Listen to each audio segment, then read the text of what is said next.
We go to Fox Business Network, Ashley Webster, the Foundation for Liberty and American Greatness founder, Nick Adams, and Democratic strategist Scott Levenson. Nick, do you think, as a conservative, that there is a bias against those who think the way you do? I certainly do, Neil. I think that Facebook is the Wild West, and we need the sheriff to come in and implement some order.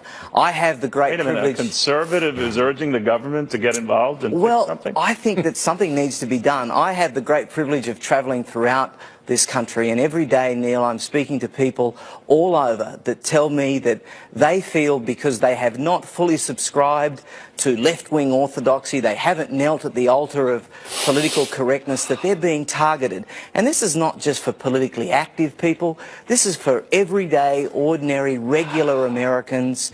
Are you sorry? I am. It's just, You're doing like an Al Gore thing here. The president is fanning the flames of this cultural warfare. It's what, if you ever run into any of these narcissistic personalities, they create this fiction around them. And that's what he's done all weekend. The press is out to get him. Facebook is out to get him. Step back from the president. Do you think that there is an inherent, and it's not even maybe even deliberate? Ashley, what do you think? I do, because I think all we hear is unintended consequences. At what point do you say it's targeting when these unintended consequences seem to happen a lot to conservatives and not to... When you look at the algorithms that Facebook set up and you look at the actions of the social media people, it's very clear that this guy did repetitive actions again and again, which was intended to stop just the kind of collusion from bots that the president's been... But it wasn't intended for him to be shut down to respond to the attacks that he got. No, but what you have... So if that were you and people were attacking you and you couldn't respond, you'd be But Neil, what he actually did was he posted hundreds of posts with name and 2 American flags in a short amount of time. That's exactly the kind of Facebook admitted it algorithms in this case, right? They did, and there are unintended consequences when you set up algorithms to spot bots Nick, that could spot Russian conclusion. But let's not keep this cultural warfare fanning the flames. You started it, right? Bottom line is... It's always the left. Bottom line is this was not an isolated incident. This is happening all the time. We're hearing about this all the time. And let me tell you, this culture war, this is kind of an anecdotal Scott, that you're talking about, this culture war that has been going on for 60 years, and this is the latest battleground that has been opened up by the left to enforce conformity. So you believe this media warfare absolutely, without a doubt. It's not a against the president? I do, because look, you have giant tech companies with highly politicized workforces who all 90% lean left, controlling most of the main access points to the internet. These are public venues. People have access to Scott, the you watch late night controlling. and they all riff the president, and that's fine. That's the way they're finding ratings. He gives us lots of fodder, though. Fine.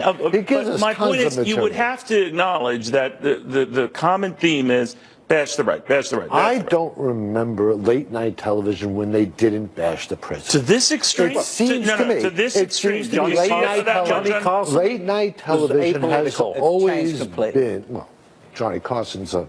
I'm just saying, many people remember Johnny Carson. I do think that it's pretty prolific and heated today. And I think in general, there's no doubt about it. You're saying that Donald Trump deserves it because he gets what I'm thinking the president gives us news, and that's regardless. All right, well, I'm just saying that this president then is more depicted unfairly in that sense. Don't you agree? No, I actually think versus some of his predecessors. When there's never been a president who is out there on social media as actively and aggressively as Barack Obama never got this. He never got this. And he never give me a very fair arbiter about this. I'll just look at the collection of all the response. Look at his weekend on Twitter, Neil. He gave us so much. Well, what do you think? Yeah, but that's a very good point, Nick. That the president feeds the beast, and it gets beast. Neil, of course he does. But at the end of the day, this is a president that speaks his mind. No, it's a narcissistic president who's delusional, Nick. Look, Scott, it's George Conway's as well, actually. You think that you're onto something. You know that. I just think you're onto something. It's not just my opinion. Well, I think it is. I'm hearing in a lot of ways. All right, but you're stating something, and that might be a very fair bias that you have through your mind. And I was just starting the show out the way the president was saying stuff about John McCain that I thought was idiotic.